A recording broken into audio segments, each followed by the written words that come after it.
Hari ini perkembangannya sangat luar biasa sekali, betul? Kalau dulu orang cari uang, dia harus ngoyo, harus kerja keras, baru dapatnya sedikit sebulan, betul? Tapi sekarang di dunia digital ini, walaupun kita diam diri di rumah, sebulan bisa 100 juta, betul nggak? Nah, itu bedanya kita mendapatkan hasil di dunia digital dengan dunia konvensional, ya kan? Nah, dan hari ini Vidi ini adalah salah satu perusahaan digital, ya. Boleh katakan Vidi ini adalah sebuah startup. Ketika kita bicara startup, mungkin sekarang banyak perusahaan startup yang di Indonesia, dan ketika sebuah startup dia besar, maka yang kaya raya biasanya hanya bosnya saja, betul? Betul.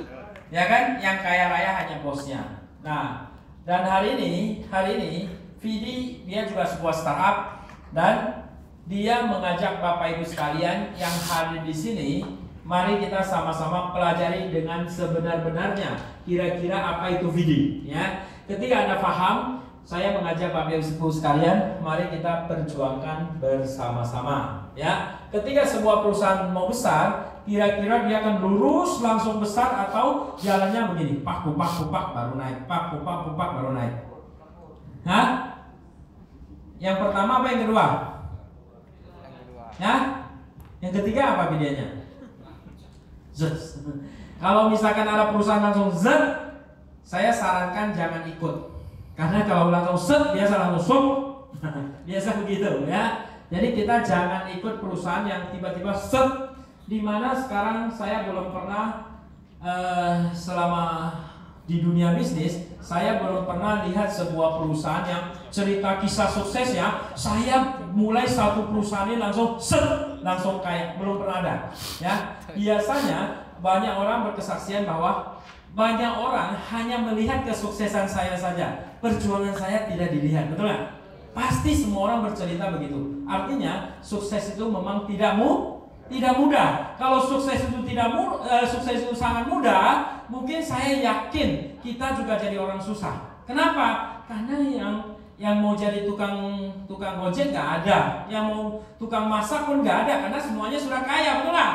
Kalau semuanya sudah kaya, Anda masak sendiri di rumah, Anda nggak bisa ngopi-ngopi di tempat warung kopi, nggak ada yang mau buka warung kopi lagi, betul nggak? Susah juga, kan? Makanya Tuhan membuat sukses itu tidak mudah. Kalau sukses mudah, bahaya juga kita ini, betul nggak? Kita mau nginap di hotel pun nggak ada, orang udah kaya, buat apa buka hotel lagi, repot katanya, ya kan?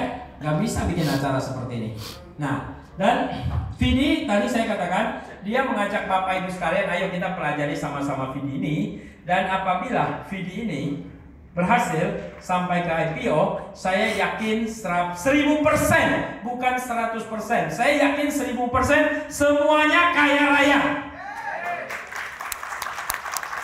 Kenapa saya demikian confident? Walaupun sekarang lagi banyak masalah, betul?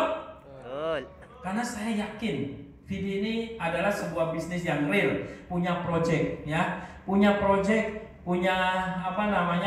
ekosistemnya, dia akan bekerja terus, ya. Dan bos kita juga bukan orang yang money game selama ini kita tahu, ya. Kalau orang yang money game, ya, kalau ada masalah seperti sekarang mungkin sudah bye-bye, semuanya sudah bye-bye, ya. Jadi sekarang kita akan sama-sama, kalau kita mau sukses sama-sama, susah senang harus kita hadapi bersama-sama, ya. Kita hadapi bersama-sama, kita kawal Vidi ini sampai IPO. Saya yakin semuanya akan tidak usah lagi cari perusahaan lain. Anda akan pensiun di Vidi.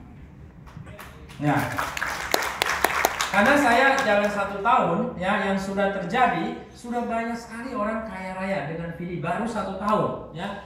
Dan member kita baru 50.000. Ya, salah satu yang saya sering suka ngomong adalah tukang gojek. Tukang gojek yang penghasilannya 150.000 per hari. Kemarin kita wawancara di Jakarta, ya. Sekarang penghasilannya 25 juta minimal per hari. Kira-kira 25 juta minimal per hari disebut kaya, boleh nggak? Boleh. Boleh, tukang ojek, betul nggak? Betul. Nah, masa kita harus jadi tukang ojek dulu baru kita gabung VD lagi, kan nggak perlu, betul nggak? Selagi kita masih lebih dari itu, mari kita kerja sama-sama, ya kan? Dan kita baru 50.000 member, sudah ada orang yang penghasilan 500 juta rupiah per hari. Mungkin selama ini kita jalankan MLM lah, money game lah, investasi lah. Kira-kira untuk mencapai 500 juta per hari gampang nggak? Gampang nggak? Bisa. Itu butuh modal sangat besar, betul nggak? Ya kan? Tapi DVD hanya dengan $1.000, yang penting Anda kerja keras, Anda bisa mencapai titik itu. Ya, karena sudah ada buktinya. Dan saya yakinkan satu hal lagi, OVO punya komunitas ada 100 juta OVO, ya. Yakin nggak Vidi bisa punya 1 juta komunitas? Saya sangat yakin, ya. 1 juta saya yakin pasti bisa. Sekarang 50.000 aja ada orang yang penghasilan 500 juta per hari. Ketika 1 juta, maka saya yakin bisa penghasilannya miliar-miliar per hari, ya kan? Dan untuk mencapai miliar-miliar per hari itu hanya bisa dicapai oleh sebuah real business, bukan MLM, bukan investasi, bukan money game. Kalau sebuah money game mampu membayar sebesar itu, dia mungkin sudah mikir gimana cara buat tendang orang ini, betul nggak? Begitu juga MLM juga sama, betul nggak? Kalau ada orang berpenghasilan besar, tinggal buat tendang aja nih. Daripada buat sebulan keluar 15 miliar, 20 miliar, mending orang ini buat tendang aja 15 miliar buat apa kayak promo, betul nggak? Nah, kalau di VD itu berbeda. Oke, untuk itu coba perhatikan baik-baik. Mungkin saya percepat. Buka puasa jam berapa? 5:30. Oh, kok sini makin cepat ya? 5:30. Kemarin saya di Padang jam 6.30. 5:30 ya? 5:30. Oke, kita ini ya. Lanjut. Nah, VD ini kita lihat siapa kira-kira pendiri VD ini. Nah, perlu Edo dulu di depan kayaknya. Bro, nggak bisa bro, nggak bisa. Oke, apa VD itu? Nah, jadi gini.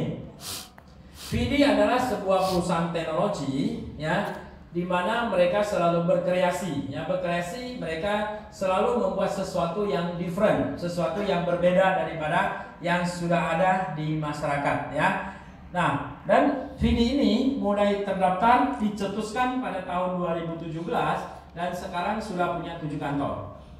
Kantornya New York, San Francisco, Shenzhen, Shanghai, Singapura, Batam, dan Bali. Ya, untuk di Bali, di Batam kita adalah kantor IT. Perusahaan tidak akan mau share alamatnya karena perusahaan tidak mau perusahaan IT itu diganggu. Nah, kalau di Bali kita boleh datang setiap saat di Jalan Mahendra Data nomor 86D Denpasar, Bali. Ya, dan mohon doa restu semuanya. Mohon doakan semuanya. Bulan depan kita punya gedung 3 tingkat di Jakarta di Angkara Serpong. Nah, itu akan menjadi base camp kita. Itu bukan punya perusahaan loh ya. Punya leader kita nomor 1 Indonesia. Beliau beli gedung itu 21 miliar hanya untuk membesarkan kita semua. Mantap kan? Nah, mohon doa semua ya. Bulan depan kita operasikan. Oke, nah siapa penggagas daripada VD ini? VD ini penggagasnya adalah 2 orang anak muda. Pertama adalah Mr. Patrick Colangelo, di mana Patrick Colangelo ini adalah lulusan daripada Harvard University tahun 2014 dan beliau sebagai kepala pembina daripada para pebisnis di Harvard dan beliau bertanggung jawab di Amerika di bagian teknisnya di Amerika, ya. Dan yang kedua adalah Mr. Matthew Lim, di mana Matthew Lim adalah seorang keluarga negara Singapura. Beliau lulusan daripada National University of Singapore Business School dan beliau menerima gelar kehormatan kelas 1 di bidang keuangan. Untuk penerima kehormatan keuangan ini tidak mudah, ya. Beliau mendapatkannya dan setelah habis kuliah beliau sempat masuk ke sebuah perbankan namanya Credit Suisse, ya. Credit Suisse di Credit Suisse itu beliau selama 3 tahun sempat meng-IPO-kan 8 perusahaan. Dan perusahaan yang ke-9 adalah Vidi. Setuju? Dia meng-IPO-kan perusahaan orang lain, masa perusahaan sendiri nggak di-IPO-kan, betul? Nah, itu logika ya. Oke. Nah, ini sedikit peta perjalanan daripada Vidi ya. Di mana Vidi ditemukan waktu itu tahun 2017. 2018 dia menemukan yang namanya teknologi penyematan sebuah video ke dalam teks, itu ditemukan tahun 2018. Dan 2019 dia meluncurkan yang namanya token Vidi Coin ya. Nah, 2020 di sini dia mengaktifkan sebuah fitur namanya fitur membaca dapat reward, dan itu diberikan kepada perusahaan yang pilihan ya. Tidak semua diberikan, tapi perusahaan pilihan yang bekerja sama. Kemarin 2 perusahaan seperti Fox sama Asiawan ya. Nanti next lagi pasti banyak lagi.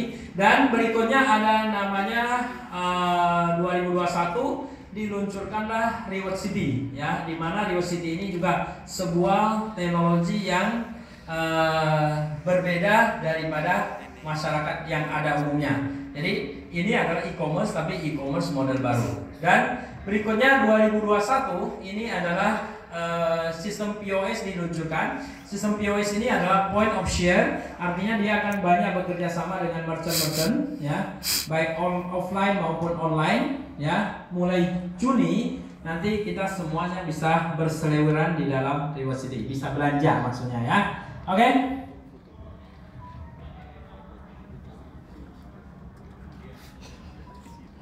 Oke, nah inilah pertama kita bicara teknologi yang pertama diluncurkan namanya media iklan model baru digabungkan dengan blockchain, dan ini pertama di dunia. Selama saya keliling, saya sering tanya, ada nggak teman kita yang mengerti IT, yang mengerti programmer, bisa nggak, pernah nggak membuat teknologi seperti ini?